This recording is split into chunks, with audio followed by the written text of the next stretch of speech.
क्या हिंदू परिवार का कोई बच्चा अगर चाहे तो किसी और धर्म को अपना सकता है? क्या कोई इस्लाम मानने वालों का बेटा बेटी धर्म बदल सकते हैं? बिल्कुल, ये पर्सनल मुद्दा है। लेकिन अगर कहीं एक साथ बड़े पैमाने पे धर्मांतरण कर रहे हों लोग, तो वहाँ पुलिस आ जाती है। क्योंकि कई बार ऐसा होता है कि गरीब आदमियों की गरीबी का फायदा उठाते, लालच देके उनका धर्म बदलवा लेते हैं। इंडिया में तो बहुत कॉमन है ये, आप लोगों को पता नहीं है, लेकिन बहुत ज़्यादा बार बहुत सारे लोग तो इसी काम में लगे हुए हैं कि गरीब आदमी जिसको रोटी नहीं मिलती उसको कह के कि तेरा धर्म ने तुझे क्या दिया, हमारे धर्म में आ देख तुझे हम ये देंगे। धर्मांतरण इलीगल है, गलत है। कोई अपनी मर्जी से धर्म बदले 1000 बार बदले, लेकिन अगर बड़े पैमाने पे किसी बड़ी बस्ती का, किसी एरिया विशेष के सब लोग धर्म बदले, तो इसके पीछे 100% कोई पॉलिटिकल या कोई सोशल ऐसा आदमी हो सकता है जो लालच देके उनका धर्म बदलवा रहा है। फिर ऐसे में कार्यवाही की जा सकती है। चलो पढ़ो। आर्टिकल 25 कहता है व्यक्ति को धर्म के अबाध रूप से मानने, आचरण और प्रचार करने की स्वतंत्रता। क्या हर आदमी अपने धर्म का प्रचार कर सकता है? आचरण क्या होता है? किसी को टीका लगाना है, तिलक लगाना है, किसी को शिव जी का कुछ अपना वो पहनना है तो पहनो, जिसका जो मन करे पहनो, मनाही थोड़ी है। आगे देखो, सेकेंड पॉइंट, आर्टिकल 26 कहता है धार्मिक कार्यों के प्रबंधन, इसको ठीक कर लो, प्रबंध लिखा है ना, प्रबंधन, मैनेजमेंट। जैसे हिंदू धर्म है हमारा, कांवड़ आती है जब सावन के महीने में, तो देखो जगह जगह भंडारे लगे होते हैं, तो इसका प्रबंधन हम ही तो करते हैं हिंदू। कोई मुसलमान भी कर सकता है, वो उसकी इच्छा है, लेकिन हिंदू धर्म में कोई मनाही नहीं है। इनफैक्ट हमारे देश की उस टाइम पर हरिद्वार की पुलिस बहुत एक्टिव हो जाती है और रोड का एक बड़ा हिस्सा पूरा खाली करवा लेते हैं, जिसपे कोई भी व्हीकल नहीं चलेगा, जिसपे सिर्फ कांवड़िया आएंगे और जाएंगे।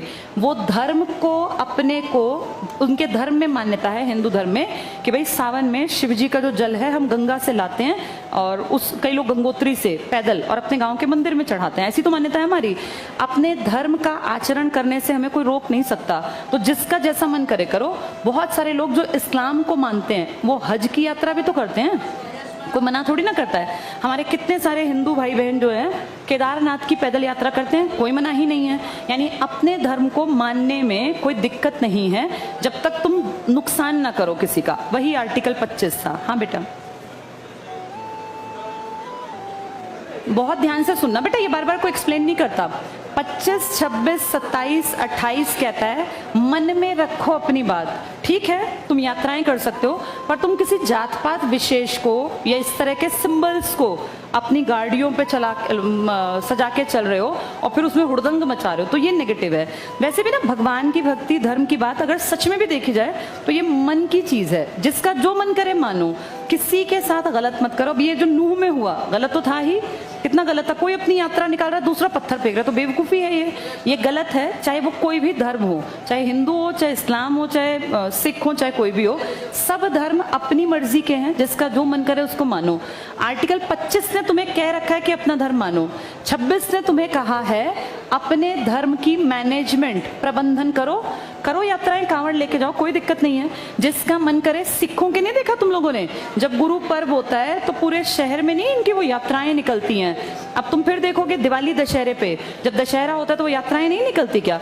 कोई मना नहीं करता, रामलीला करो, कोई सिख अपने धर्म को माने जैसे माने, बस दूसरे का नुकसान मत करो, किसी जनता को, पब्लिक को परेशान मत करो। अपने धर्म का बेशक कैसे ही प्रबंधन करो, कोई मना नहीं करेगा।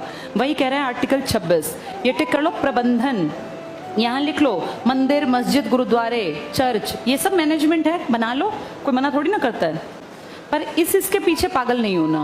मंदिर, मस्जिद, गुरुद्वारे, ये एग्जाम्पल है प्रबंधन का।